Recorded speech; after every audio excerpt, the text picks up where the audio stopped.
guests on Vinyl and Vision.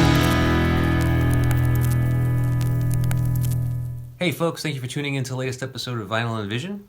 Here we are with episode 60. Happy New Year to you all. I'm a little later than I had been hoping, but these things happen, okay? But here we are, and tonight's very special guest is Rick Barton. In my conversation with Rick, he shares his mantra to whatever it is that he's doing. You start off strong and you end strong, okay? In the middle, you might waver a little, and that's exactly what I'll do for the rest of this year. As of right now, Rick is my guest tonight, and he is a very special guest. Very happy to have spoken with him and have him on the show. I have a couple of other very exciting shows coming up very soon, and so please stick around and catch up with us and find out about those when they're ready to be announced. But for tonight, Rick. All right, so you might know Rick as one of the founding members of Dropkick Murphys. That's probably the biggest thing. But he's an institution. He's an institution from Boston. Like, he's been around since the late 70s as far as playing music is concerned. And in stellar bands. Every single one has a certain amount of notoriety and clout to them, from the first band he was in to the Outlets to the last band, the band he's in currently, which is Continental. And Continental is great. Kind of interesting father-son duo band. Obviously they have other players in the band, but it's primarily Rick and his son Steven. So, I asked Rick on the show to speak about an album that was important to him, and he chose Alice Cooper's Killer, which, such a great record. I mean, there's so many good things to say about that record, really. But, we did what we do here, and we dove deep into the record and Rick's history. And, that's how we do it here. So hope you enjoy it, folks, and if you do, by all means, please do all the things you do with the internet is what we ask here, is you like, share, subscribe, comment, rate, review, all those things. I already mentioned sharing with friends, obviously, and without further ado, here it is. Enjoy. James? Hello, Rick? I think I'm almost there, man. The only thing is I can't see myself. I can see you, though. Yeah, I think you were almost there. There you are. I think it's going to work. Oh, man. Oh, man, yeah, it works. Here we go. How are you doing? I'm doing pretty good. This is the first time I've ever done this. Oh, really? Oh, it's really simple. I've never Zoomed. I've never FaceTimed in my life. Oh, really? Well, I don't blame you with the FaceTiming. I mean, like, to just talk to, like, friends or family, like, through the video thing, like you're like fucking living in Star Trek or something. Like, I don't get it. Oh, good. We can swear. Oh, yeah. Yeah, you can say whatever you want. Okay. Great. But but this is great. I mean, so you got the hang of it. You're exactly where you need to be. You look good. You sound good. So we can go right ahead. Get right into it. Okay, perfect. I have my little chocolate, tea, water. Sure. I'm all ready. And I have the record too. Oh, I sweet. wanted to be prepared. I know I was about 5 minutes late, but that was technology fucking me up. That's all right. That's totally fine. Hey, so what do you think of that record, by the way? Alice Cooper Killer? Well, I mean, that record, because I sent you that record. That's a gift. Yeah. Oh, I know. Thank you very, very much. I thought I thanked you for that. I love it. Did you listen to it yet? I mean, because it's just... Okay, so the specs on that record specifically, that is a newer reissue. I believe it was from 2012, and I believe it's a European pressing, like a UK pressing. I don't know. It's the exact same as the original. I know. It looks exactly the same. They recreated it exactly, except for... What's the one thing they don't have? Do you know? Just saying, I'm not sure. The calendar. Well, one thing... They didn't make it with the calendar with the picture of Alice Cooper hanging. Oh yeah. I don't think the original opened up either. It wasn't a gatefold. Well, I think that might be the thing, like, because I think I've seen an old one where the calendar was torn out because it looked like it was folded inside of like the pocket, and like people you could pull it out and just kind of tear it. It had a little perforation on it, and you would just tear it, and then you can hang it up. So, but yeah, so they didn't include the calendar in the reissues, or at least that one. It's a great record. It looks great too. Yeah, I haven't looked at this album in 40 years.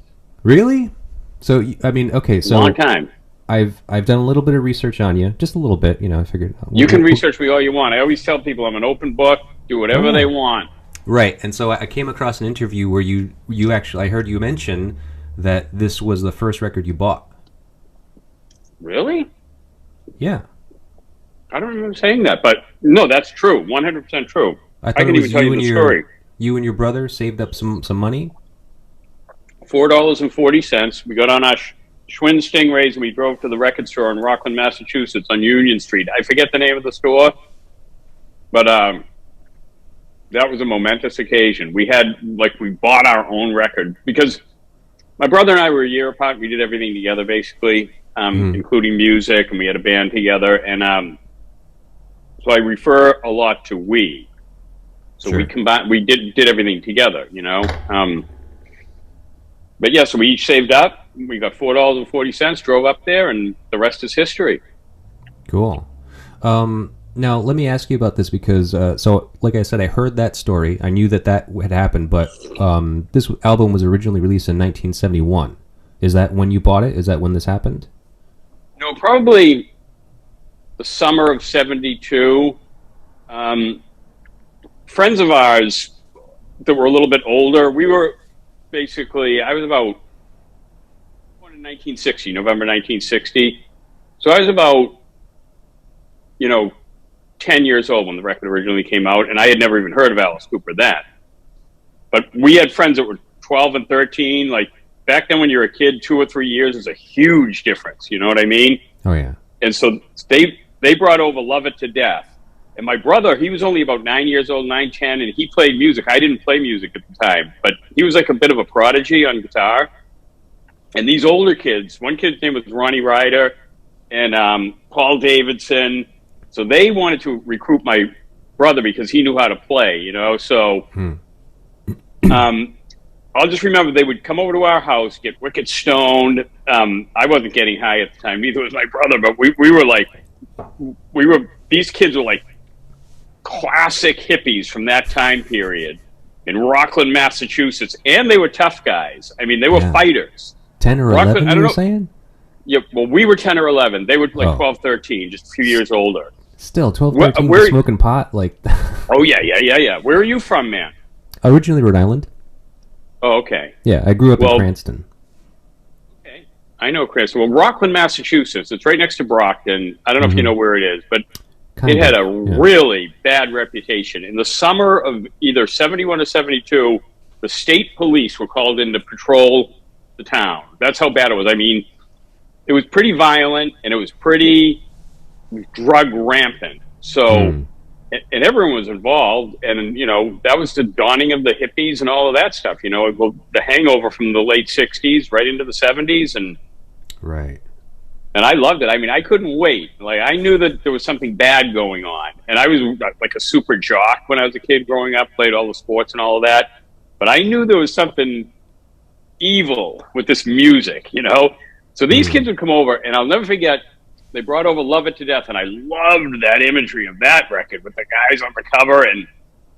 And we used to listen to the song, I think it's called Black Juju. But it's about 10 minutes long, right? And when Ronnie Ryder would have us shut out the lights, they'd be stoned. I didn't realize this was like a big part of it, you know what I mean? Getting high and doing stuff like this. So we turn off all the lights, we'd all lay down, and we listen to the song like really quietly. And then all of a sudden, in the middle, towards the end of the song, Alice Cooper comes in, wake up, wake up, wake up. And we'd like jump, and the whole part of this was to jump up and just start smashing each other, going all over the place. Like it was like almost like slam dancing before slam dancing. And I was hooked on Alice Cooper. I loved Alice Cooper. I thought Alice Cooper was the only band on the planet. Because back then, you didn't realize, and Love It to Death came out, was the album right before Killer. Right. I think Love It to Death came out in 70 or 71, and then I think Killer came out because back then bands would put the records out like every 9 months to 12 months. They had to keep going, boom, boom, boom, and get singles. Right. Because once Alice Cooper had, I'm 18. you know, 18 yep. on Love It to Death, that was like, oh my God. And so now they had become like a hit band, and they had to put the records out. But, you know, back then, you had to find stuff. You know what I mean? Like, you couldn't just turn on this phone and figure it out. Like, right. I didn't even know about the movement of music. I had no idea what was even going on. You know, it was Alice Cooper, and that was it. And then gradually, you know, I found out about these other bands like Grand Funk Railroad and Deep Purple and Led Zeppelin. And it was like, whoa! I said, so there's this whole smorgasbord of this rock music with the loud guitars, like, and I wanted in on that. But Alice Cooper always holds that special spot, you know, because he was the first. You know, it's like your first sex or something. He popped your cherry. Yeah. Oh, yeah. And in a big way, man. I bet. I mean, it's so like especially for a young kid, you know, being like 10-ish years old. You said you were, right? So, or 11-ish almost. I was going to turn 12 in November of '72. So yeah, 11 years old. My brother was 10. But stuff is. And I look back at that, it's like, wow, that's weird that we were that young listening to this kind of music. Yeah. Not that Alice Cooper was exactly groundbreaking, you know, incredible music, virtuosos or anything like that, but they you know, it was a place where younger kids did not go, and we got lucky. Yeah. Ronnie Ryder and Paul Davidson turned us onto that music, you know, and in a way, that's the music that leads to punk rock. Oh, of course. When you start on that music, then you're constantly seeking out newer, because once you get into finding newer music that's not mainstream, Alice Cooper wasn't mainstream. Then that becomes kind of your mission in music, is to seek out stuff that no one else is listening to. Right, yeah. If you're a music head and for some reason you develop that, I mean, you know, you took a lot of influence from your brother, it seems, who was already kind of like delving into music. He already kind of knew how to play the guitar. Yep. So I'm assuming you said you were older, right? I'm a year older. Right. But you didn't start playing music until when? Well, by the time, let's see, when we were in 7th and 8th grade, with the influence of Alice Cooper, I became the singer. And my brother and our friend Mark Shum, he was the bass player. My brother played guitar. We had this kid, Mark Everett, on drums. And we had no instruments. So we used to do this weird thing where we'd mouth out the music, and the drummer would play on cardboard boxes. I remember the first song we ever had, it was called Boredom in the Bathroom. I still remember the lyrics and everything. But we knew, especially my brother knew, he had an acoustic guitar, but he knew he had to get an electric guitar. He knew we needed real instruments. You know what I mean? Just mouthing the songs into what we tape into a little realistic tape recorder. And so we had the model. We just didn't have the equipment. And I'll never forget one day. It was a Saturday. I had sold some stuff from the house. I mean, like a second refrigerator that was down in the basement. I sold. So we had to get going, and it didn't matter. You know, my father was like, "Where'd that refrigerator go?" Yeah, we sold. We got a guitar though. But it was a Saturday morning, and we took a ride to a music store in Brockton. I wish I could remember the name of that music store, but it was in the middle of a blizzard. We got on our bikes, and it was about probably a 10-mile ride, maybe longer. And I think we only had 2 bikes, and it was me, Mark, and my brother. So one guy was on the handlebars, and we got an amp, a guitar, and a bass, and we knew and a mic. And the bass and the guitar were definitely going to go through the same amp, because that's all we had enough money for. And we drove through that blinding snowstorm. We got the stuff, and we made it all the way back on our bikes. I mean, I know that sounds like one of those stories, like, when we were kids, you know what I mean? Yeah, but that's what we did, because the parents weren't about to contribute to this delinquency, so we had to take it into our own hands, and we went for it. Right. And we set up in Mark Shum's cold garage, and the first song we did was Ballad of Dwight Fry. That was got us started. You know, you couldn't start out with original songs when you were that old, because know how to make up a song. Right. Sure. You always start with covers, usually. Yeah. Wow, that's crazy. So, so that's when you said you were 14 then? No. It was, let's see. I was 13. I might have been 13 or 14. My brother was 12 or 13. Okay, but you were still... We were in just 7th singing. and 8th grade. Okay. I was just singing, yeah. Yeah. So when did you pick up the guitar? Shortly after, when my brother and I moved to Florida, right when I was in ninth grade and he was in 8th grade. My parents just picked up and moved to Coral Springs, Florida. I think it was to escape my grandparents. That's a whole other story.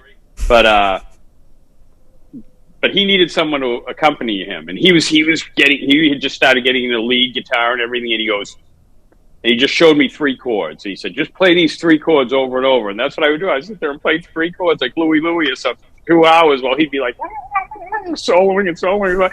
Be like, I couldn't really play, but I developed a pretty good right hand from this repetitive strumming of the same 3 chords over and over. And it was okay. Yeah. But then we got a band down there in Florida. It was incredible. And once again, we had to go get some equipment. So we got a Fender Showman amp, which was going to have both guitars in it. We got our friend Don Gallagher to play bass. And then we got this older guy, like Glenn Jewell, was going to be the singer. And we played at the 8th grade dance.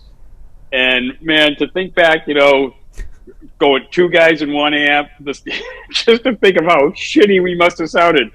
But on Monday, we were the stars of the school. We had just moved, and next thing you know, we're famous in the school as the band. Right. And I was like, holy shit, this is a way to get an identity. The girls liked us. It was everything. And then, the partying came right along with that. And it was like, wow, this music thing is great. From that point on, man, I knew I wasn't going to finish school. I knew the sports were out the window, and I was ready to have fun. And I embarked on a life of fun from that point forward. Right. Crazy. So, tell me a little bit about your history prior to that. It sounds like you started off pretty young as far as getting into music. You bought this record originally 72-ish when you were about 10, 11, you said. Yeah, I was about 11. About 11. So, what was music like in your house growing up? Did your parents listen to stuff, and were you kind of exposed to things aside from Alice Cooper or earlier to that? My father loved Bob Dylan. I'll never forget when he brought home Blonde on Blonde, and he brought it home from work, and he opened it up. And when you're a kid, things seem larger than they really are. But I was like, whoa, look at that record, look at that guy. You know what I mean? But I didn't like Bob Dylan. I mean, now I love Bob Dylan. Bob Dylan's one of my favorite artists of all time. But we were like, what's that? And we just didn't like it. We didn't even know anything about it. We didn't want to hear it. We didn't want to hear anything our parents were playing.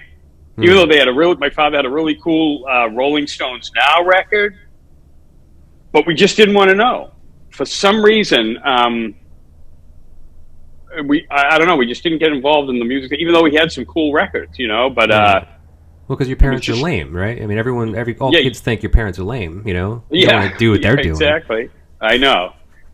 So, so we skipped right over that, and plus, I don't know if it's true of all families, but in my family, we were designated, not that we were rich or anything, we were just very middle class. My father worked for the phone company. There was a middle class back then. And, but we were earmarked for certain things. Like I was going to be the doctor for some reason. I don't know why. Or a sports hero. Like the family decides who you're going to be. Yeah. And my brother was going to be an actor or have some involvement in the arts. So the very first song I heard, because it's interesting, I'm actually working on my memoir, and the very first song, I was driving down the road and I heard a Creedence Clearwater Revival song on the radio. It was a hit song. That one, Down on the Corner. Okay. I don't know, that might have come out in 69 or 70, maybe, I don't know when that came out, but I heard that and I was like, whoa, what is that? And then we'd hear, because we drive around and we'd have AM radio, we'd listen to WRKO and Dale Dorman, and you'd hear the Archies, and these different bands, you know, and stuff from the 60s, pop music. But it was resonating with me, but I wasn't supposed to like that because I was going to be a sports person or a doctor, and I wasn't supposed to like music. Like, my brother would actually get called out to the parties to like dance and show off acting skills, like when my parents were having like little parties at the house. But I was supposed to get my rest, I guess, because I was going to be operating on people while playing shortstop for the Boston Red Sox. I don't know. It's weird shit, man. Families are weird. But so I had to keep my interest in music. I couldn't admit it to anyone. I had to like keep that on the down low because I just was embarrassed. Like, oh my God, if they know that I like this, I'm not supposed to like this. What the hell am I getting? So I kind of kept it hidden for a while. Right. But then once Cooper came along, there was no more hiding. I couldn't, I just couldn't keep it in. Right. Yeah, no, I mean, it makes sense. I mean, and obviously, you know, it helped kind of influence and kind of like mold where you would end up going, because obviously, you know, not too long after that, you know, you obviously went out and got the instruments and started the band, and then you probably started the Outlets a few years after that, right? Well, was that the next band, or was there something before that? Well, my brother and I had the band down in Florida. We were called Hot Ice. I don't know why that was the name, but that was the name. And and I came back from Florida towards the end of 78, beginning of 79. And I mean, we were fully immersed in the music. I was, you know, here's a story. I don't know how much you're into the hard rock thing, but I was big into the hard rock at the time, but I was just getting into punk rock too. But I saw AC/DC on their very first U.S. tour with Bon Scott, August 8th, 1977 at the Hollywood Sportatorium. It was their 8th show of the tour. And that was, I had just started hearing them on the radio. My friends up north, because see, back then, bands would break regionally. Like, there would be a popular band only in the Midwest, or just in the South, or just these little pockets. Like, my friends in Boston had never even heard of AC/DC. They didn't even know who they were. And, but I had heard She's Got Balls on the radio, and it was on mainstream radio down in Florida. And I go, whoa, what is this? It was like just incredible. And Bon Scott's voice was just, you know, over the top. I was like, this is unbelievable. So sure enough, they were coming to play at the Sportatorium. And it was a concert called A Day for the Kids. And it was a $3 ticket. And it was bands like Grinder Switch, who you've never heard of, Charlie Daniels, who you have heard of, Pat Travers. It's like about 8 bands. And maybe I'm getting the 8s mixed up. August 8th, 8th show of the tour, 8 bands. But anyway, it was a lot of bands. Okay. And AC/DC was just like 3rd band on or something. No one had heard of them. And I was so blown away. When they came out, it was just like unbelievable. Like, the first thing you recognized was how small they were. They were these tiny guys. The guitars looked huge on them. And at that time, they weren't even wireless. Angus had a big, thick, white guitar cable that was on a garden spool. And he had one roadie was on that, and another roadie was feeding him the cable as he played and ran around the stage. And it was unbelievable. Like, seeing them and hearing them live like that was just unbelievable.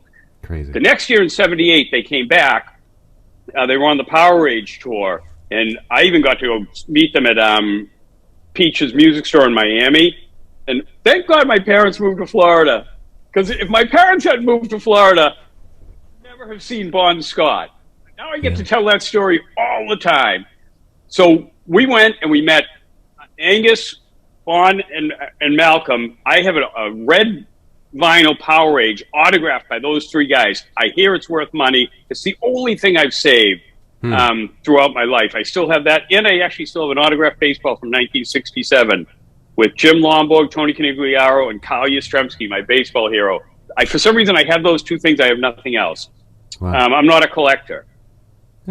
Anyway, so the next year, on tour with Cheap Trick, and Cheap Trick had just broken huge. You know, they had Live at Budokan had come out, but in Florida, AC/DC was the headliner. Like AC/DC was headlining just a couple of random shows. I got to talk to Robin Zander many years later, and he said Bon Scott was just a wild man. Like I ended up doing a show at Somerville Theater with Cheap Trick, and I got to talk to him. I couldn't wait to find out, and tell him that I was at that show and went on that tour. But that incredible show. We were in the 12th row, and when you're kids, you stand up on the seat, on the arms of the seat, and Bon Scott carried Angus right by me, like I was right on the aisle, and they came right by me. Obviously, by this time they're wireless. A year later into it, but that was just more of the progression. You know what I mean? More of the progression that I knew I had to do something with this music thing because I loved it. But I was also by that time I was like super heavy drinker, druggy. I was always wasted. Just that was my thing. And the girls getting wasted. So I never really progressed on the guitar. I just kept those 3 chords going, man. But anyway, towards the end of 78 or even the very beginning of 79, it was the beginning of 79, January, February, I moved back to Massachusetts. My brother stayed behind in Florida, and by now I'm about 18 years old, and I get up to Boston, and I immediately started searching on the radio. And I started hearing these songs. I was like, holy shit. I heard Unnatural Acts, 3-chord rock. I heard all these Boston punk rock bands on the radio. I called my brother up. I go, there's people on the radio, they're not even as good as we are, or they're just about as good as we are. I go, you got to get back here. I said, and they play clubs. These bands, they play their own music and they play clubs. I had never even heard of that before. And, and I seeked out, I went and I figured out where the Rat was, and I found these venues, and I think I just turned 18. The drinking age might have been 18 at the time, but I was on to something, and my brother got right back. It took him later that summer. He was back up, and we started the Outlets. It was just like, okay, let's go. What are we going to call the band? He looked over at the outlet on the wall. He goes, let's call it the Outlets. I go, okay, the Outlets it is. And for some reason, someone gave us a gig right away. And I think it was an audition night at the Rat. As a matter of fact, I'm pretty sure we played with these 2 hard rock bands. One band was called August, and one band was called Balloon. You've never heard of them. And we played, and we were like the kids, you know what I mean? We get out there, we played, we rocked out, and the booking agent for the Rat at the time, Alan, I said, I was wasted by this time, so I go, all right. I go, we're going to be big, and we need a big show. I go, we want either Mission of Burma or La Peste. And I go, and it's going to be the Outlets. So I'm telling him his job, right? The guy must have been looking at me, but he did know that people seemed to really like us on that audition night. A couple nights later, he calls me up, and he said, okay, we get you a show next month. It's on a Friday night with Mission of Burma and La Peste. And I said, holy shit. Wow. I go, this is how this thing works. You just force your way in. You tell them what you're going to do. Yeah, right. And then history starts to take off. Back then, the bands would do, it was like a double night. You'd start off like the opening band would go on at 8:30. Then the middle band would go on. I think it was Mission of Burma. They went on, and then La Peste. And then you would repeat the whole night, starting around 11:30. So the opening band would get this prime slot to go on. But back then, don't forget, everyone stayed at the venue until 2 o'clock. Like, no one went home. So the headlining band was going to have a full house no matter when they went on. They could have gone on at 4 in the morning, and it still would have been packed. So it's different now. You know what I mean? They would never have anything like that now. But we went on, and here's the person. You know, there's going to be an Outlets retrospective coming out really soon. It's going to have all kinds of video footage and all kinds of really cool material that no one's ever seen before. But and then obviously there's going to be a big backstory. But I had read an interview in the Sunday Globe the week before we did this show. It was Jim Sullivan did this interview with Richie Parsons from Unnatural Acts, and I loved Unnatural Acts. They were one of the first bands that got me into it, and into the local Boston music. And so I thought Richie Parsons was a god. You know what I mean? It's like he's in the Globe, a story by Jim Sullivan, and so we do our set at the Rat, and all of a sudden, Richie Parsons comes out of nowhere and he grabs me, right? And I'm thinking to myself, this guy, and he grabs me by the shoulder and he goes, "Oh my God!" He goes, "That was like the Nervous Eaters and the Neighborhoods, but better than both of them." And I go, "Whoa!" And of course, by this time, I'm completely wasted again. I went ape shit that night, man. I was like, Richie Parsons, the guy that I just read about in the Globe, the god of the punk rock music scene, just told me that we're one of the best bands that he's ever seen. And I want to record a single with you guys, and he took us right in the studio, and we recorded our first single. And I'm not saying it's the time. We might have just been lucky, because obviously that doesn't happen to every band that picks up a guitar. Sure. I don't even know, how that happened. Other than me telling them that we're playing, give us the show. You know what I mean? We must have some decent songs. We must have been appealing in some way. Yeah. But we kind of forced our way in, like, JFK, the Kennedys. That's how they became, the leaders. They forced their way. Right. They went and beat down the doors. They said, "You're voting for my brother," or "You're voting," you know what I mean? And they just barnstormed the country. And they forced people to vote for them. Sure. Or they paid them. And I guess in a sense, that's what I did. So I'm no better than them. Well, I mean, there's certainly an essence of like pride and kind of like conviction that will take you further. If you can kind of like prove to everybody else that you're the shit, then that. Yeah, but we weren't the shit. We sucked. Well, you weren't that bad. I mean, like I listened to some of those outlets records. I mean, it's good stuff. I mean, like it's definitely comparable for the time, for the late '70s, early '80s punk rock stuff and in the Northeast region. I mean, it's on par. So sure. So I'm fine with it. I just didn't think we were that great, but a lot of people did think we were great. Yeah, I think it was all about the energy, I mean, especially like punk rock. I mean, so punk rock was a fairly new thing at that time. Like, what was it about that like, or what was it that kind of initially attracted you to the idea of like being or starting a punk band? Well, I remember the first record that me and my friends got was Never Mind the Bollocks by the Sex Pistols. Right about when it came out, 78, 79. Like I said, we were evolving quickly, from the rock to the punk rock. But we'd read like magazines like Hit Parader and Cream, and we knew that this thing was going on, but we just didn't know where it was. You know what I mean? We didn't know where to find it. This was when I was living in Florida. We knew it was out there. At the Cheap Trick AC/DC concert, it was my first time ever seeing punk rock people. Like, because they probably had nowhere to display their newfound fashion. And I saw people like with a safety pin through their cheek, and I go, "Whoa, look at that!" And back then that was really big to see somebody with a safety pin. Right.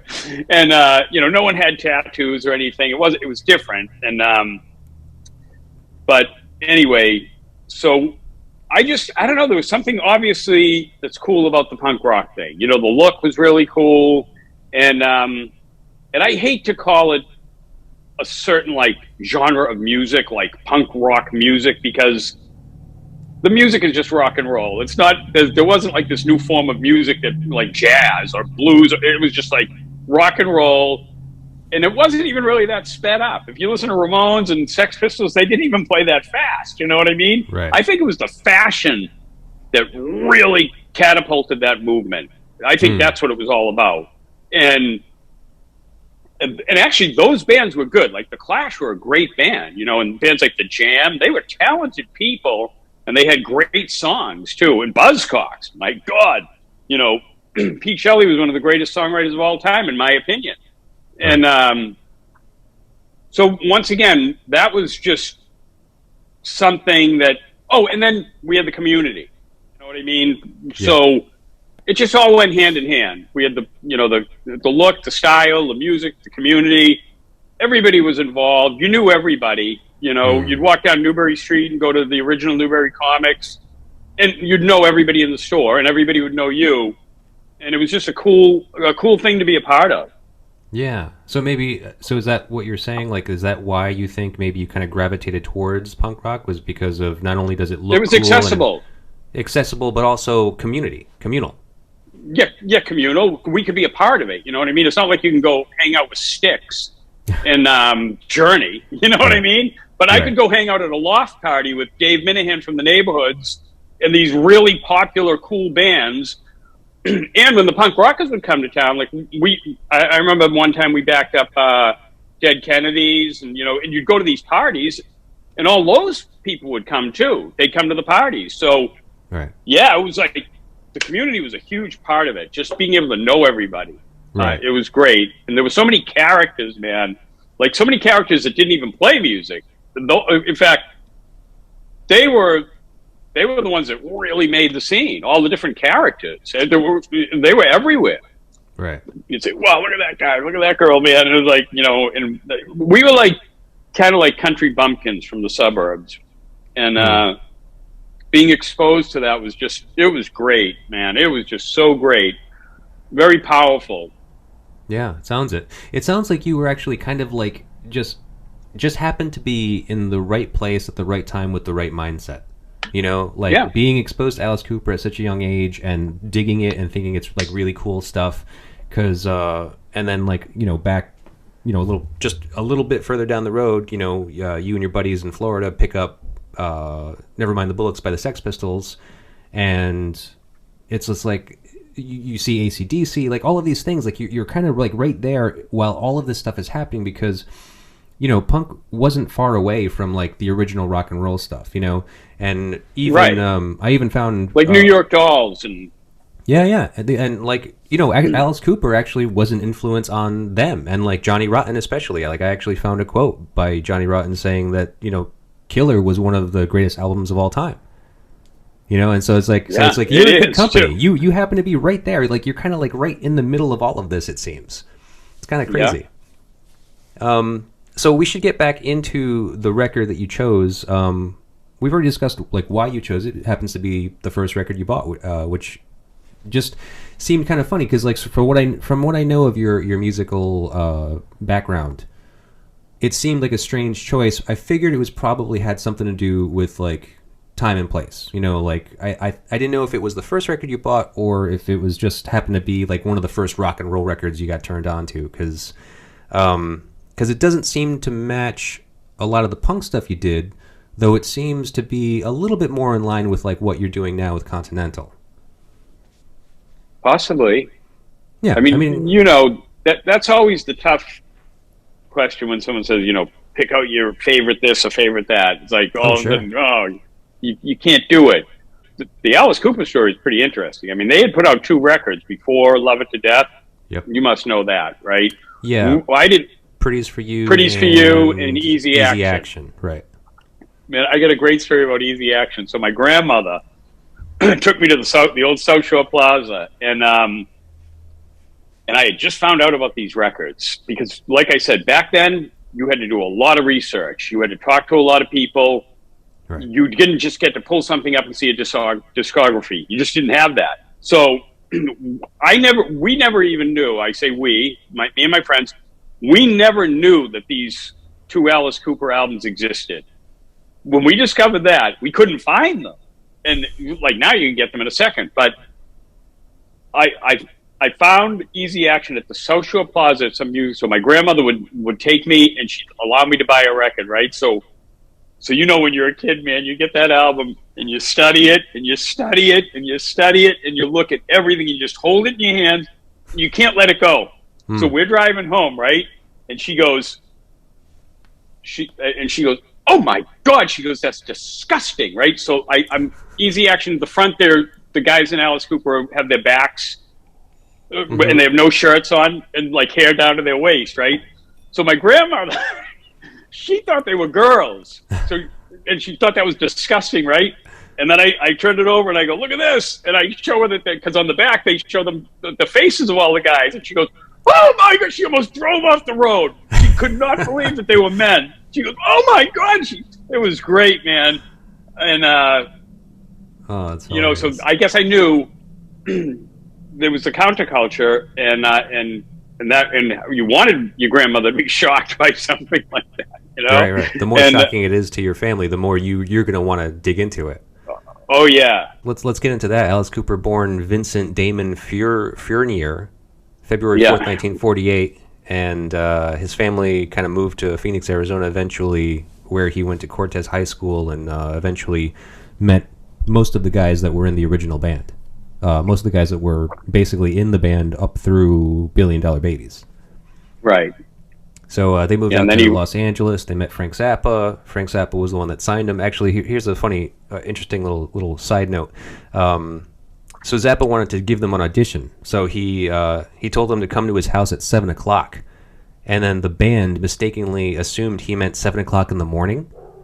So they show up at his house at 7 o'clock in the morning. So being woken up by a band willing to play that particular brand of psychedelic rock at that time at 7 in the morning really impressed Zappa enough to want to sign them to a three album deal. Wow.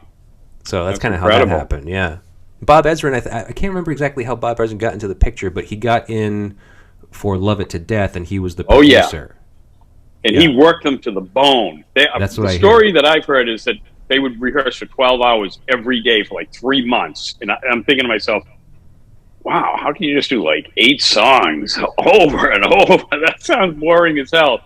But he knew, you know, that, I mean, those were the days of the big budgets. And you spent a lot of money on records, you know, so you wanted the band to be prepared. And sure enough, they had a hit song. So, yeah. But, you know, the one thing, James, I'm not a musicologist by any stretch. I know certain things, but I don't know, all the gritty details of everything. I don't either, and that's why I enjoy doing this, because I do research based on, like, you know, who the guest is, and then what album you choose. So I actually wanted to talk about this record a little further. We're going to go ahead and listen to some of it, and then I have questions for you based on some of the songs. Okay, sure. Yeah, so let's go ahead and get into the first song, Under My Wheels. All right, so I know this song is supposed to be a depiction of an adulterous man being hassled by the mistress and ultimately running her over. But I'd assume with this being the first album you ever bought that maybe you just focused on the driving aspect. You know, yes. You first hear it, you think it's just oh man, so badass. They're like such sleazy rock and roll. You know, like these guys just fucking taking off in their car. And now you were originally going to come here and drive here from Maine. Yeah. But I didn't know that I could I didn't realize that I could set this up so easily. Yeah, well, I told you it was easy, but I would have loved to have you here. Trust me, it would have been great to have you bring the record and just kind of like do that too. But so it seems that you're pretty cool with driving.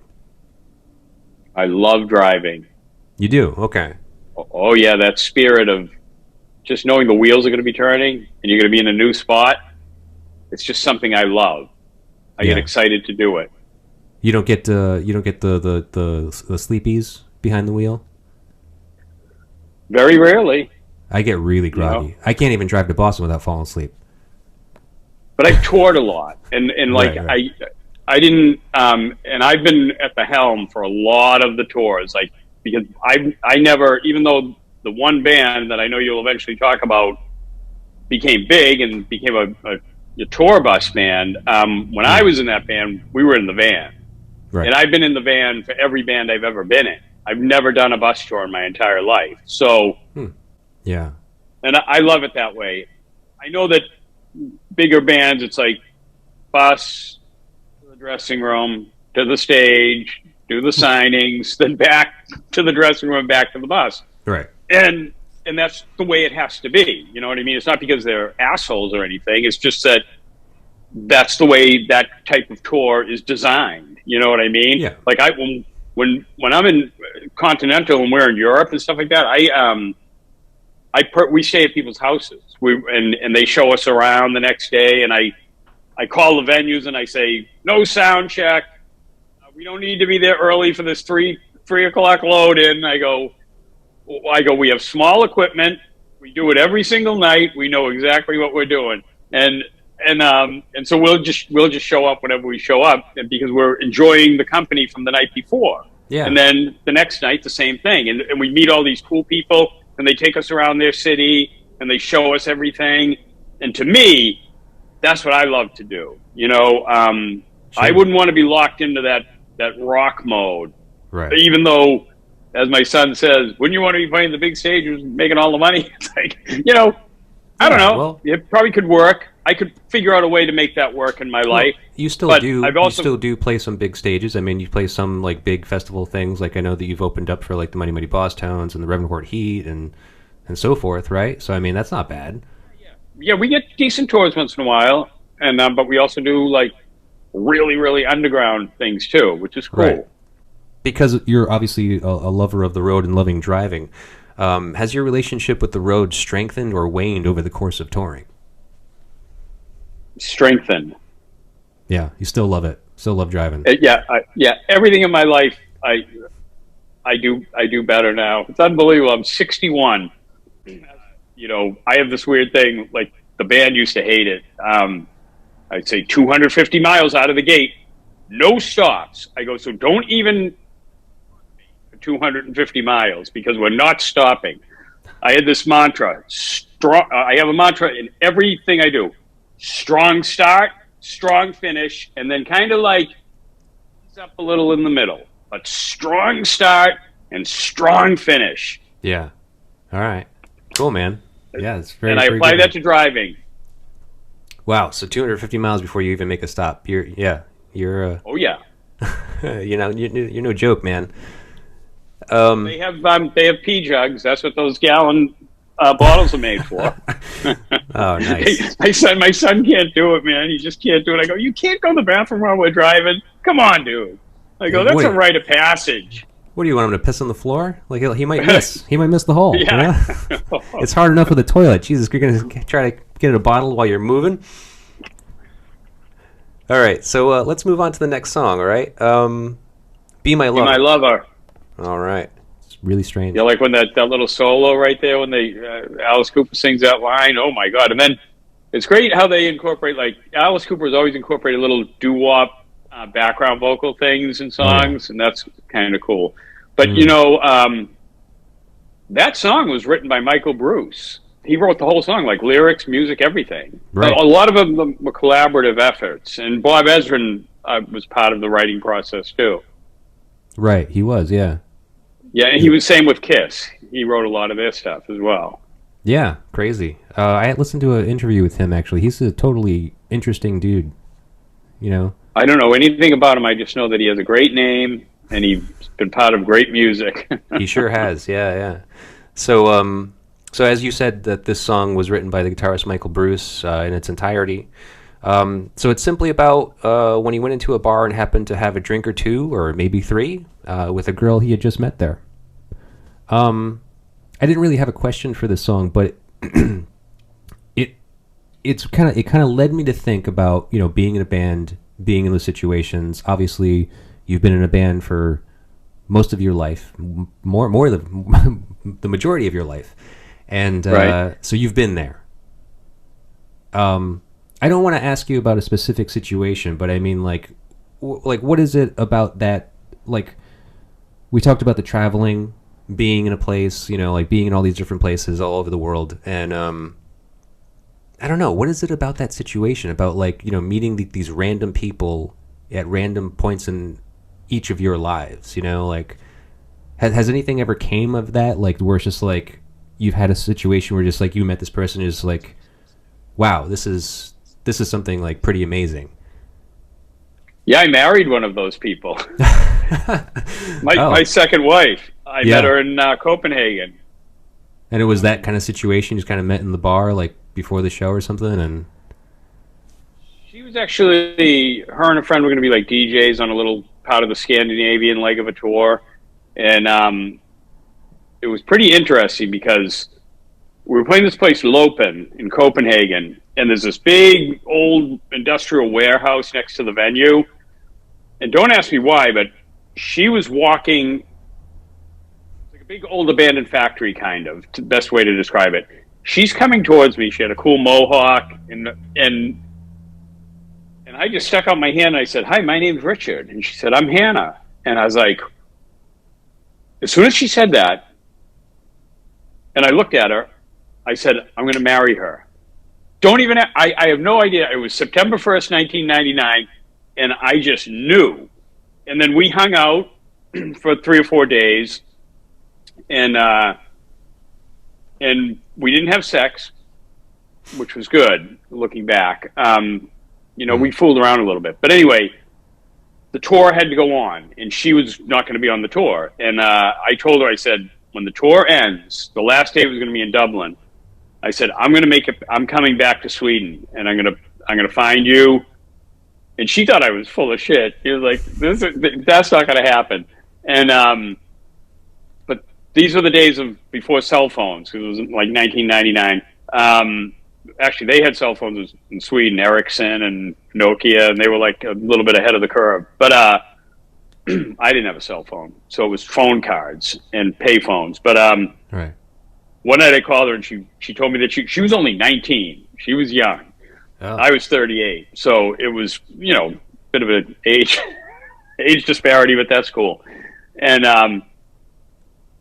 she told me she was baking oatmeal cookies, and I go, "You're baking cookies?" I go, "Whoa, this hot punk rock chick is baking cookies." I go, "I'm definitely getting back there." And sure enough, we had our final show in Dublin. I told Kenny, this was when I was in Dropkick Murphys, and I said, I knew we had a U.S. tour starting in 10 days. But I said, "Dude, I'm going back to Sweden." I sold both of my guitars because I didn't have money. At that time, the band wasn't making any money, even though we were headlining tours. But it takes a long time before the band... We were making like $200 a week, less than a guy working at McDonald's. But anyway, that's a whole nother story. So I took bands... planes, and I somehow made it all the way back to Malmö, Sweden. It took me 2.5 days to get back. She was living at this in this apartment it was 25A, blah blah blah, some Swedish street name. Yeah. And she had just wrote down her address and her phone number, and I found it, man. And I got back there, and as soon as I came there that night, I proposed to her. I said, "What are you doing on the Millennium? Would you like to get married?" And she said, "Yep." And I went and met her parents, and her parents are super cool. And they were totally like, they said, "Take our daughter to America." They were both like college teachers, and people in Sweden are more progressive. You know what I mean? It's not like sure. They just more accepting. And her father was like 12 or 13 years older than her mother, but it just wasn't a big deal. It was like they thought I was cool. She always wanted to go to America, and it worked out great. We ended up being married for 10 years. It turned into a marriage. Obviously that like initial honeymoon period, as it does in all relationship, ends. And but she was a lifelong friend, and sadly she passed away. She had a very rare aggressive form of ovarian cancer, and she died this past year. It was really... Wow. She shared a lot of it with me. Oh, thank you, James. And yesterday would have been her 42nd birthday. And, wow. But that's a story. And her family, I talk to her family all the time, and they've been incredibly courageous. And they say Hannah would have wanted us to go on. And, right. And I know that sounds cliche, but when you're immersed in it, it's the truth. She got help. She was seeing a very forward-thinking therapist who was a 2-time 6-month death sentence survivor of cancer herself. And they would do things like, because Hannah, we'd talk about, she survived for 2 years once she was diagnosed in August of 2019. And we'd share about once a month because we weren't married anymore. She had a new husband, and but we'd have like a good long all-day talk session, and it would mostly revolve around her condition. Right. And she would tell me everything, and and I said, "Hannah, you can share anything with me." And she says, "Oh, I know." She goes, "You get it." And I said, "Oh, I do get it." And I'm here to talk, to not just say, fingers crossed and best way, like, I want you to tell me the deepest, darkest stuff. And she would, man. And she would tell me these things. But the thing that they did was they'd walk through her death. Everything from her music playlist at her service. She did not want to die, obviously. She was thriving. She was this incredible tattooer. She was one of the most beautiful people that I have ever known. She was an incredible human being. She loved life. She was just someone that should still be here. She should not be gone, man. Yeah. And, but what she did was, I realized this talking with her father shortly after she passed on, and she was putting up a brave face for her family and for her friends and for her animals. She knew she was going to die. She knew the whole time, but she'd always add that, she's going to be better. She's going to get better. And that's how beautiful she was. She was doing that to spare them the grief, right, to try to keep them positive about her condition. And I'm telling you, she was a physical, it wasn't just like all the beautiful things I just described. She was also a physical specimen. She was in incredible shape. She was like a kickboxer. She was lean and strong. And how she got that disease, I have no idea. No one in her family had it. And it's just like a sad, sad story. But the only consolation is she packed more in her life, in her 41 years, than most people do in 80 years. She did everything. She experienced everything. She traveled everywhere. And, it's just a sad story. But that's, getting back to the original thing. So I met her doing that, being out there. And that's a classic example. And yeah, I think meeting new people and reaching your hand out to a stranger is one of the most important things that a person can do. More important than anything. We're brought up in this fear-based, society of don't talk to a stranger, don't lock the doors all the time. You know what I mean? Because we have these stories of, that get magnified of somebody got killed somewhere. You know what I mean? Yeah. Sure. Yeah. I know that stuff happens, but you've got to take a chance. You've got to reach out. You've got to approach strangers. You've got to be accepting of strangers. And of course, as I get older now, some people are going to think I'm a kook here or there, but that's the risk you take. You know what I mean? Big deal. Right. Somebody called me a kook. I've been called worse. We're all kooks. Yeah. But yeah, so that's a roundabout way of saying that, yes, the traveling experience has been wonderful. Wonderful. Yeah, and it's great. It's great. Fucking great. Great what you get to see and the people you get to meet, for sure. Yeah. Let's move on to Halo of Flies. This one's wild. All right. So this is the longest song on the record, and you kind of touched on it. It actually, you said it sounds kind of progressive. That's what they were going for. Right. Turns out that they kind of specifically had said that they wanted to kind of write a song that could, be up there with King Crimson, just something that show people and critics that they weren't just some shock rockers, no talent bums, that they actually had the ability to write good music and challenging music. Alice Cooper's a great guy too. A friend of mine has toured with him. I don't know if you remember that band, the Hollywood Vampires, a few years ago with Johnny Depp and Joe Perry's in the band. So my friend was works for one of the guys. I'm not gonna give him up or anything like that. But sure. So he's on the private jets with Alice Cooper, and he says Alice Cooper is just one of the nicest guys in music. And I jokingly always say to him, man, if there's ever any time that you could introduce me to Alice Cooper, that would be I don't seek out rock stars, and I'm not really into that, but that would be one thing that I would really love to be able to meet him. But he says he's just a great, genuine human being, nice, beautiful person, and and he still has the same manager, Chef Gordon, from way back, from the 60s. Yeah. And I read a book by Alice Cooper a few years back, but he says, when Shep says we have to get to work, we go to work. Like, Alice Cooper doesn't question anything. Shep handles everything, handles the money, handles everything. Yeah. And then Alice just goes to work because, you know, that's what you have to do in life. You have to get people, surround yourself with people that you trust and they're going to tell you what's up. Right. So he was smart to stick with Shep. Well, the story I heard about Alice Cooper recently was the whole COVID thing, and how he actually had like squirreled away a nest egg for his road staff because of, like, you know, tours were being canceled, and, you know, tours weren't happening for almost 2 years now, basically. He had actually put aside money for his crew, and he actually gave his crew, like, I don't know how much it was exactly, but like he basically, you know, paid them for at least, I don't know, I guess like a year's pay each. And that's great.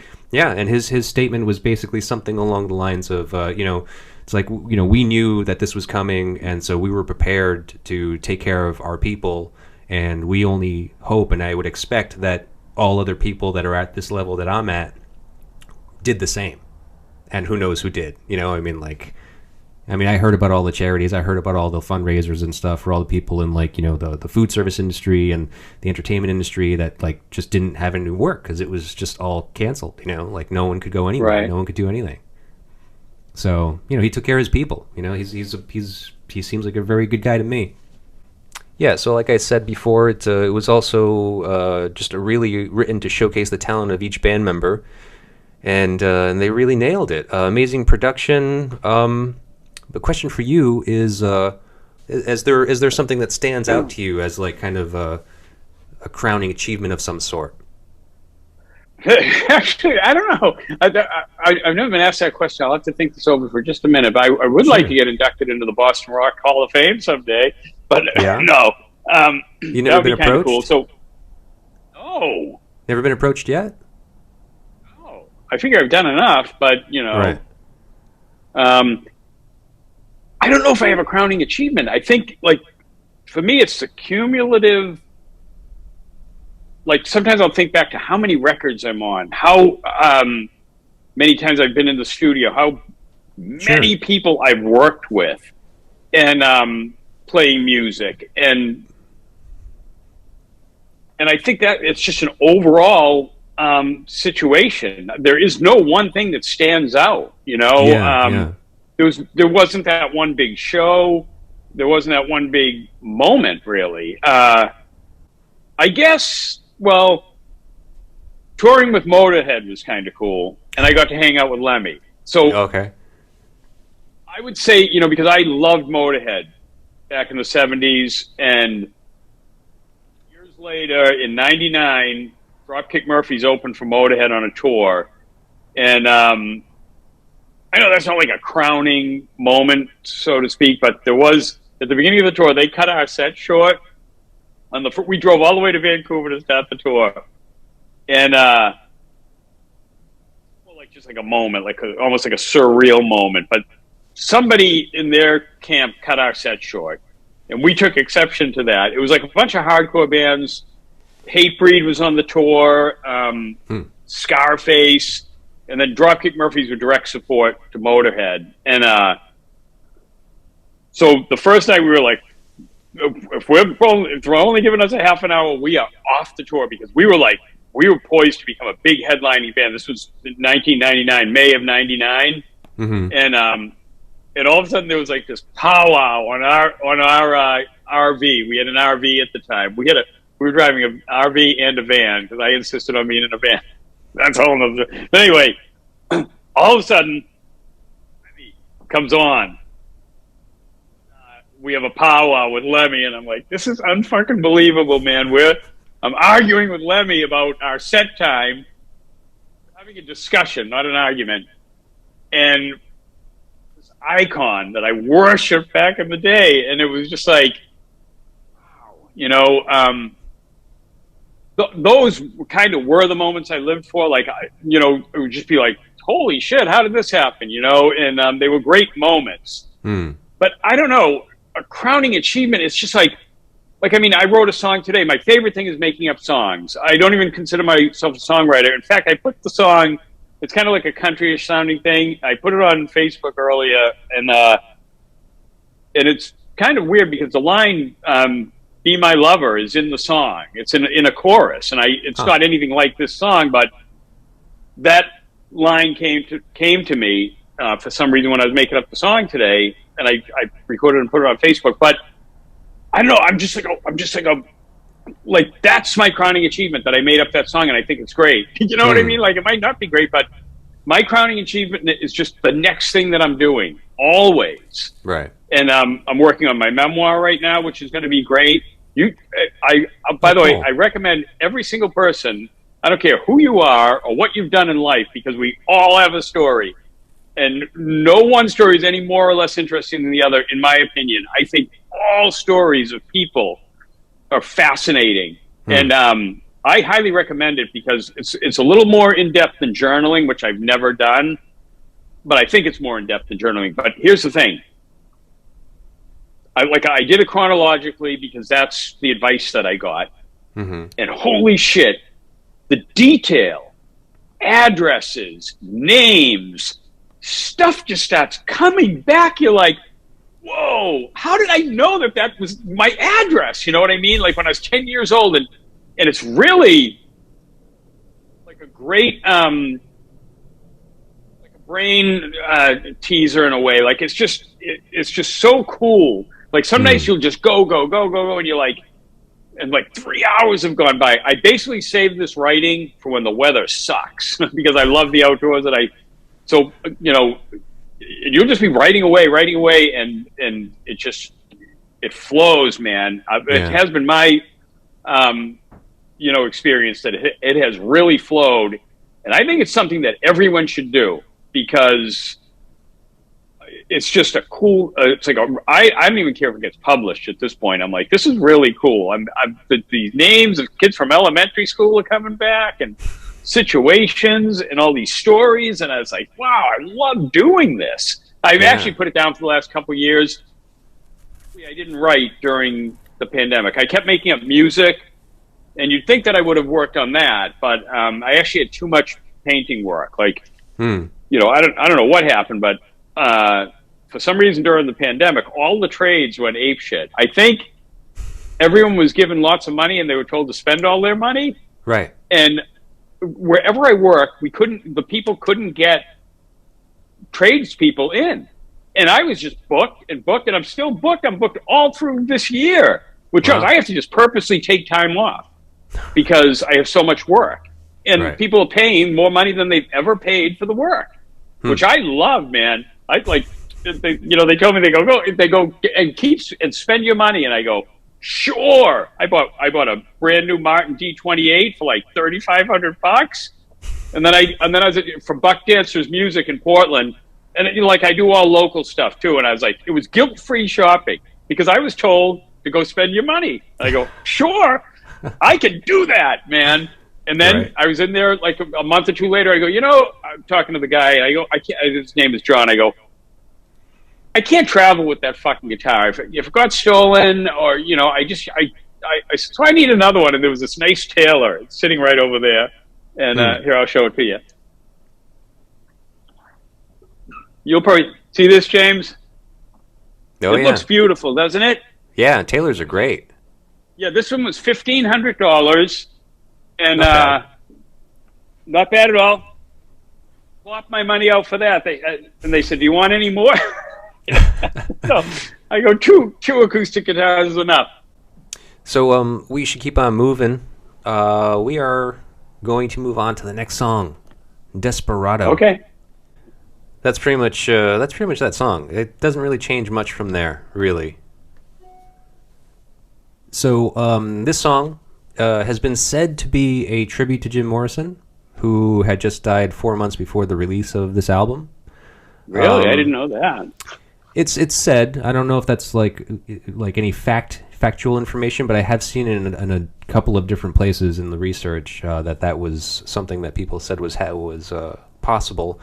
Also inspired by the the Magnificent Seven. Right. So I knew that. Okay, yeah. So it's either or, you know. So here he is, like, you know, Alice portraying the idea of like this gunslinger bedded down with a prostitute whom he tells a little of his long outlaw life, and he's one of those sad characters who's trapped and can't get out. He knows he can't be anything else than what he is. It's too late, and he fears the end is near.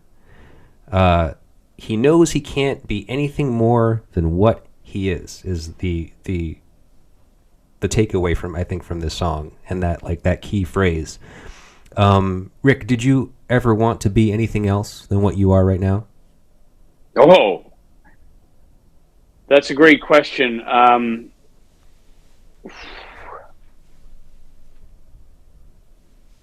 I don't know. Sometimes that scholarly path looks incredibly romantic, and in a way, it incorporates a lot of the same stuff as the rockers. They're partying all the time, you know what I mean? And they're making college, and they're making their way through. They're getting laid, you know. It's like the same, like it's almost like the same mentality in a way as being in a band, and you're always trying to, you know, get better and achieve more. Yet still have lots of fun too. But you probably spent just as much money too. You do. Yeah, you do. You know, I would have loved to have been an architect, I think. I'm really into design, and I work in these amazing houses all the time, and I'm into the mid-modernist movement, and that's something I think I would have really, really loved. But this was the path I took, and whereas now I could look at it and say it's not necessarily the path of least resistance, but at the time, it seemed like the path of least resistance. You know, you didn't have to do a lot of work. Sure. You know, you just put that guitar on, and you showed up and you played and you got wasted and stuff and had fun, and it just, I don't know, it just seems so easy. But this has been it's been an okay life. Playing music, working, painting. Like, I love painting.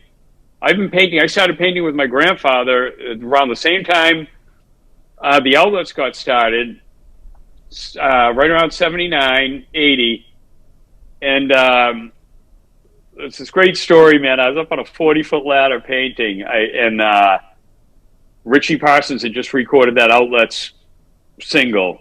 And I'm up there on the ladder, and I hear a car go by, and I hear the song "Knocks Me Down" by the Outlets blaring out of the car, a radio, and I go, holy shit. I come sliding down the ladder. I go, I said to my grandfather, I go, this will be the last summer I paint. I'm going to be a fucking rock star. And here I am, 2 years later, and I'm still scaling up that 40-foot ladder, and I'm still not a rock star. It's great. It's incredible. It's poetic almost, you know? Yeah. And that's just life. It's fascinating. But I don't know, you know, because that's such an interesting question. I don't know how much we're guided, how much like external influence, how much determination on our part, how much love, how much drive. You know, I question that a lot. Like, how in control are we of our choices and where we're headed in life? And I'm not sure that we're in as much control as we think. I know I don't want to get too spacey, but sure, yeah, especially when we're listening to like some of these the wilder songs on this record. But you know, I don't know, man. It's an interesting question though. But yeah. Well, so I mean, like, you know, it's a hypothetical question as far as just like, you know, if you ever wanted to be anything else, there's always that dream in the back of your mind. It's just like, oh, it would have been cool to do that thing, you know, and as you said, architect. That's a great aspiration. But you're happy. That's all that really matters, right? Yeah, relatively, and the name of the song that I wrote that has the "Be My Lover" line, it is called "Halfway to Happy." There you go. You can check it out when you get a chance. I put it on today. Okay, I'll see you later. So yeah, like we can't be happy all the time. We're happy, we're sad. It's like the revolving situation. You just try to like, I have a saying that when the good things come, reach out and grab them and absorb those, because then the sadness is right around the corner always. Someone's going to pass away, someone's going to get sick, something's going to happen to your son or your daughter or your mother or your father or your best friend, and so pain will always be there. So we have to kind of like, take it all in and understand that it just can't be beautiful all the time. As much as we'd like it to be, and speaking of Facebook, as much as a lot of people like portray it to be, and I'm probably guilty of it too, but we want to be positive in life, you know what I mean? But Right. but it just can't be a bed of roses. It just can't. All right, let's keep on moving on. As a matter of fact, the second side of this record, we're on the second side now. There's only 4 songs. Yeah, you drive me nervous. We got 4 songs left, and I have 4 questions for you. Each song's got a question, right? So we're gonna run through this a little quick. Next song is "You Drive Me Nervous," which is certainly my favorite. Yeah, this could be my favorite song too on the whole record. I love this one. Wow. You drive me nervous. I love it. I think my story just before the song kind of touched on that, but yeah, a little anxious, nervousness, all that stuff. So you Drive Me Nervous is about a young man dominated by his overbearing parents. I thought it was funny that how there was a track at the very end of the Dropkick Murphys album, "The Gang's All Here," with an appearance by Nani. that's the grandmother that was driving down the road with the Easy Action album. That was your grandmother, Nani? Oh yeah. Because I remember I listened to it and I heard her say Rick. So I thought this was messages that she was leaving for you. Oh yeah. She was wild. So what was that situation like? Like that? Like what were all those what were all those messages about? Like why did that end up there on the record like that? Well, at the time, she had a 2-family house, and Dropkick Murphys used to practice. We built out the garage next door, and me and Mike, the original singer from Dropkick Murphys, used to live upstairs. My grandmother lived on the first floor, and we lived on the second floor. So that was just her. She was wild every day. It was like, we had to do this, we had to do that, and oh man, she was overbearing. You get the broom off the ceiling, boom, boom, boom. Classic New England older woman. That she was one of those people. She'd come barnstorming into like whatever store it was. She used to love R.H. Stearns and Lord and Taylor, and she'd come in there and she'd be like, "Where's the manager?" Like my grandfather was so embarrassed all the time, but she would get her way, man. The things she would say on the phone to people, it was unbelievable. Like, she didn't hold back. You know how some people are very tentative and they're like, if they're trying to get their money back for something. Not her, man. She came in guns blazing. It was unbelievable to witness it. So she's just like on that recording. So, I had my answering machine. One day we were listening to it. We go, these are incredible. We got to put those on the record. So we did. Nice. Yeah, I'm old, James. No, you're not that bad. You're 20 years older than I am. That's all. Yeah. Hey, but you don't look it. That's all that really matters, right? So I don't feel it. I feel great. So even more important, you don't feel it. Right. All right, let's move on to yours. The song that you said that you like the most. Yeah. Alice Cooper is an underrated singer. I mean, because it's, obviously he's not Frank Sinatra. You know what I mean? So there's the voice that you're born with, but then there's the way that you learn to sing and phrasing and like those were great vocal takes right there at the beginning of that song. Sure. I mean, that was great singing. Like And someone might think, say, great singing. He sounds like shit. You know what I mean? It's like, well, maybe he does sound like shit, but but his shit, he's done it really well. Yeah, and he's worked hard at it. He's become a great singer for having he's maximized his ability as a singer. Same thing with Bob Dylan. Bob Dylan's a great singer, and people think he sucks. It's definitely unique, and I've always thought of it as like, because like I don't think I'm a great singer, like I try every now and then, but like I think that the key to being like a quote unquote good singer is consistency. So as long as you can kind of like maintain the same like kind of like take every time you sing, then that will be good. Like like Lou Reed is probably considered a horrible singer, but again, like he didn't give a shit.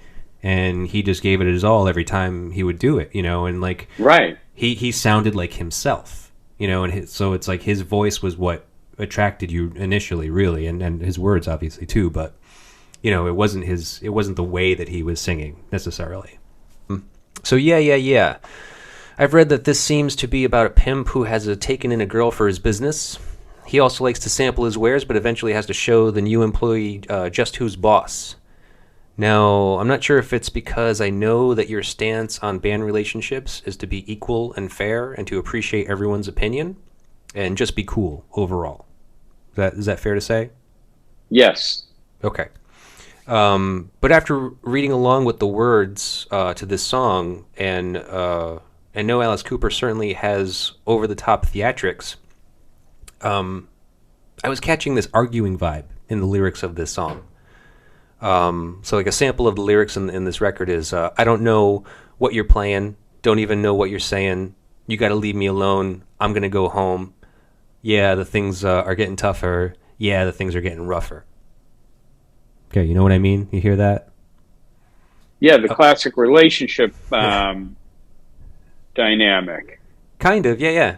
I mean, obviously it's a little different when you hear him singing it, but what have been one of the fights that led you to that conclusion, or has there been a number of kind of circumstances that led you to that conclusion to, try to reach that acrimony with band members? Oh my God, where do I begin? You start with lead singers, man, and then you just go from there. But when I was working with the Street Dogs in 2010, they were kind of like hinting at me joining the band. I was like, man, those guys, they're good, but they are a wild, back then anyway, they don't play anymore, but they were a wild, dysfunctional bunch. We'd be like, in pre-production, the drummer would be dragging the guitar player across the lawn, like beating the shit out of him. And then like, we'd be learning a song, and all of a sudden like the drummer would just like step up, singer would attack him, like screaming at him, like just out of the blue. I'd be like, whoa, these guys are unbelievable. And of course I've witnessed that a lot, music, and I've been part of the screaming matches too. And by this time I was kind of a little lower key, but I've had lots of fights with the singers. So anyway, my son asked me to start Continental. He said he liked some of the songs. He asked me to come and help him and his friends play some music. And then I said, wow, these guys are really good. And next thing you know, I said, okay, let's go in and record. I said, the one thing, this has to be comfortable, man. I can't be involved in that manic band situation anymore. It's just too disheartening. It's crushing.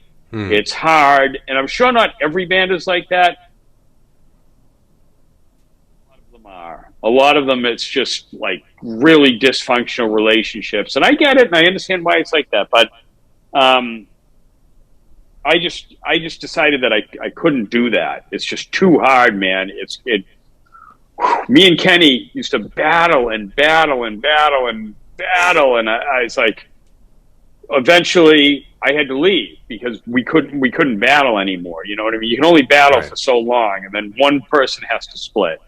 Right. So, I try to make the musical experience as easy as possible. Now, when we get together as a band, we hang out, we have fun, we joke around, we play the show. and we all kind of hang out together, and we enjoy each other's company, and it's fun. So, but it takes a long time to get there. Right. Well, I mean, now at this point, you know to not even kind of get involved unless it's going to be that way, and you kind of like lay that groundwork right away, saying like, no, like we're going to be cool. If we're not going to be cool, we're not going to do this. Yeah, exactly. Right. Yeah, man. Live and learn, right? Yep. All right. Next song. A great one, kind of. Oh, Dead Babies. Dead Babies. This is one of those songs that but turns people off, you know? Yeah, but it's another aspect of life, sad as it may be. Mm-hmm. Well, okay, so here's a quote from Michael Bruce. I remember we started getting grief over the song Dead Babies. We would tell people the name of the song, and they'd go, Dead Babies. So we'd say, oh, it's really about child abuse and neglectful parents. So just to keep that in mind, it's actually a song about child abusing neglectful parents. Oh, yeah. So now I have to say this, that there's nothing funny, nor could I possibly ask you about dead babies. Also, there's no way I would imply that you have been a neglectful father. But I want to ask about Steven, your son, and bandmate, right? Okay. I think he's around my age. How old is Steven? He's a little younger. He's 31. Oh, okay. All right. So did he always see you as a cool rock and roll dad, or did he feel like most of us that like, you know, dad's lame? No, I think he kind of idolized me. Yeah. Until we started playing together. There you go. And then, you know, he just saw all my weakness, my vulnerability, and who I really am. And, you know, we worked together on jobs. It's kind of come full circle. And now I think it bothered him for a long time, like seeing that I wasn't quite the man that he had built up in his mind, that I was a regular person, that I was fucked up too, like a lot of people. And now through trial and tribulation, you know, he calls me out on my shit all the time. And, you know, he's in St. Thomas right now with his wife on like a month-long vacation. And I'm running his jobs. Like Steven got into the painting thing. He followed in my footsteps in so many ways, including marrying his wife from the Czech Republic, who we met over there on tour. But he's like smarter than I am, incredibly personable, and he's kind of up the ante. He's like, he has these painting contracts right now for like the top designers in Boston. We work in like $7-10 million homes, like these incredible places, and he's making tons of money. Like he makes really good money, and he's really good at what he does. He's far exceeded what I've ever done in painting. And but it's kind of cool. Like, in fact, it's really cool. And you know, and he trusts me. It's like he always wants me to work for him, and he pays me really, really well. And it's kind of like interesting how our relationship came full circle like that. And it's something that I really appreciate in life now, knowing that, okay, he saw all of me. You know what I mean? There's no guesswork. He knows exactly who I am, and he still accepts me, and we have a pretty good relationship. I'm not saying it's the greatest father-son relationship in the history of the planet, but it's pretty good. Yeah. It's not bad. Well, and I'm happy about that. Does he have kids now or no? No, they're not going to have kids. Oh, good for them. They made a conscious decision. Good for them is right. Good for them, because it keeps me out of the grandfather label. I love it. Oh, well, even still, I mean, I'm just very vocal about the not having kids thing. I mean, I have children. I've already you know, foiled that for myself. But But like when I see young people, I'm just like, don't do it, man. Just don't. You'll have more fun. I know. It'll just be so much cooler. Just take care of yourself. Yeah, like him and his wife Yaroslava, they're in St. Thomas. They were just over in the Czech Republic at Christmas, and yeah, it's a smart plan. Nothing against kids, but a lot of kids out there, man. That we need. I don't know that we need to be breeding quite so much. You know what I mean? I have 3 sons, guilty as charged, but I didn't know any better at the time. Right. I probably would have had less. Well, no, they were all kind of accidents, but so maybe not. But I just wasn't thinking. But I know I don't think we need. Have you noticed that there are bigger families now? Like the whole big family thing happened again. I don't know. Kind of. Actually, my brother's one of those people. It's weird. Like for some reason, his wife, who was very young at the time, she was just like, before they had any kids, she was just like, I want like 5 minimum. I'm like, are you fucking out of your mind? Like, what's wrong with you? You're a beautiful, like, 18-year-old girl, like, 19-year-old girl. I forget how old she was at the time. I'm just like, why would you want 5 kids? It's like, we came from a house of 4 kids. Like, me and my brothers, I have 3 brothers, and my parents, so it was like a family of 6 people. I was like, this is ridiculous. This is ridiculous. We're fucking so poor. Like, we have nothing. And it's just like, why would you want to do that? Like, why would you want to have 5 kids and scramble and just to keep the roof over your heads, Yeah, it's crazy. I had 2, and I was just like, I'm done. I was just like, my wife was completely on board, and she was just like, well, so who's going to get the treatment? Are you going to get snipped, or do you want me to go in? If I go in, it's going to make my more hormones crazy. I was like, I'll get snipped. Don't worry about it. Good plan. So we're done. We're done with 2. Yeah. Yeah. Totally done. I'll never have any more, which is great. And like, I love my boys. My boys are great. I love them to death. But had I known what I know now, I probably maybe wouldn't have done it. Yeah, I know. I'm just glad mine are all grown up. Right. Yeah. All right. So closing song is Killer. Let's go ahead and get into that one. All right, so Killer. Killer is the final song of the album of the same name. So on stage during this tour, the evil one was hanged by the neck until he was dead. Killer is performed by the criminal himself, with the typical selfish blame someone else attitude. 2 questions. One's a little silly. When are you going to go into theatrics? I don't think I'm going to do that. You're not going to get into the whole theatrics thing? Come on. I'm sure you can work it into the stage show. Why not? No. Straight up. All right. For in seriousness now, the very last words of this song are, I gave it everything. I gave it everything. Can you agree with this statement? Absolutely. It happened to be what I came up with, and it was funny because I was listening to this music again, and I'll usually follow along with the lyrics as I listen to the music, and I saw that. I was just like, oh, how fitting, because Rick seems like he is kind of a workhorse of music. I am, but I also I love it. I don't like every single aspect of band life and being a musician, but there are some things that I just really love. And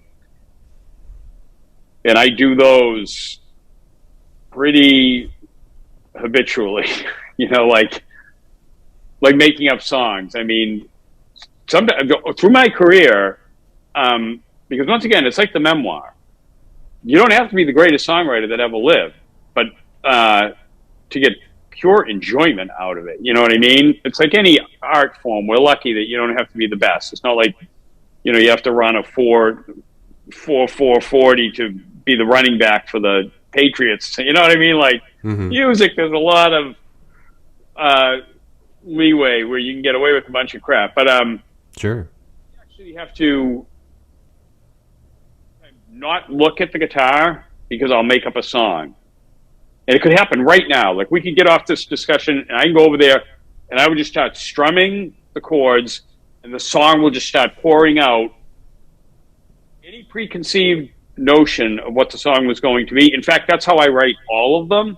And it's unbelievable. It's unbelievable. Like, here's the other thing that I do. In my head, the singer is not me. Usually either Frank Black, Evan Dando, or Paul Westerberg. And they are singing the song as it's coming through me, you know, my theme and my pattern and my rhythm and everything, but I hear their voice singing the song, and sometimes, like, you know, it'll be like this turn of phrase, or suddenly the chorus comes, and it's just this, like, cool thing, and the melody, and I'll be like, whoa! And it'll send chills up and down my spine. I'll be like, how did that happen? Like, I mean... Like, still, I mean, this is like right now. Like, even the song I made up today, you know, and I think I'm going to have that till the day I die. And I've never ever writer's block. Like, I don't even know what that is. The songs just pour out of me all the time. I like I said, if I want to go to sleep tonight or read my book, I have to shut that guitar case, and I can't look at the guitar, because a song could come popping out. And then I have to scramble to the phone to, like, get all the parts. But I've also, that's only because I'm older that I have to do that. Because I used to have the theory that whatever I made up at night, if it wasn't still there in the morning, it was no good. I probably lost a lot of songs, you know? Sure. But, well, how many songs do you think you've written in your career so far? Thousands. Wow. But how many... And I've recorded... How many have you recorded? A lot of them have been recorded. A lot. Okay. I'd say 300, maybe 200 to 300, maybe 300 songs have been recorded, like professionally recorded. Yeah. Wow. Crazy. When I left the Dropkick Murphys, I got together with my local musician friends, and we recorded about 8 or 9 full-length records that are all just like in studios, just sitting there. One came out, and the rest of them are all just on reels. I don't even know where they are. Yeah, just tons of it. Wow, crazy. Well, Rick, I mean, I got one thing to ask you, but before I ask that, I wanted to just kind of say thanks for doing this. I really appreciate you taking the time and talking with me. It's been very awesome. Well, thank you for having me, man. Not a problem. Yeah, and I hope you enjoy that record. I hope you listen to it more and more. Refamiliarize yourself with it. I have a nice little setup. Good. So, first of all, what's going on with the band right now, Continental?